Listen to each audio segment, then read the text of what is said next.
এক প্রকার বলাই যায় যে ভারত এবং সেভেন সিস্টারের মাঝখানে রয়েছে বাংলাদেশ। অবশ্যই এখানে সেভেন সিস্টার এবং বাংলাদেশ খুবই গুরুত্বপূর্ণ একটা সম্পর্কের মধ্যে রয়েছে।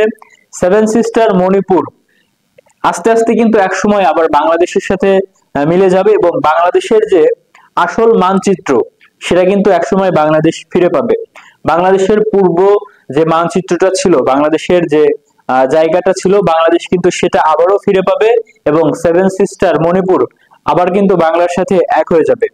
তো মণিপুরবাসীর কাছে আসলে বাংলাদেশের চাওয়া, ভারতের সাথে থেকে আপনাদের কোনো লাভ হবে না। ভারত আপনাদের উপরে সারা জীবন অন্যায় নির্যাতন করে যাবে। ভারত শুধুমাত্র আপনাদের থেকে তাদের স্বার্থ হাসিল করে নিবে, কিন্তু ভারত বিনিময়ে আপনাদেরকে কিছুই দিবে না। তাই আপনারা অবশ্যই বাংলাদেশের সাথে মিলিত হন এবং নিজেদেরকে বাংলাদেশী হিসাবে দাবি করুন। আপনারা বাংলাদেশের সাথে মিলিত হলে বাংলাদেশ থেকে অনেক বেশি সুবিধা পাবেন এবং বাংলাদেশের ইলিশ তো আপনারা সবসময় পাবেন। যদি সেভেন সিস্টার বাংলাদেশের সাথে মিলিত হয়ে যায় তাহলে বাংলাদেশের ইলিশ আর ভারতের মধ্যে যাবে না, দিল্লিতে যাবে না, অবশ্যই সেটা সেভেন সিস্টার পাবে এবং ভারতের যে বাঙালিরা রয়েছে তারাও যদি বাংলাদেশের সাথে একত্রিত হয়ে যায় তারা পাবে।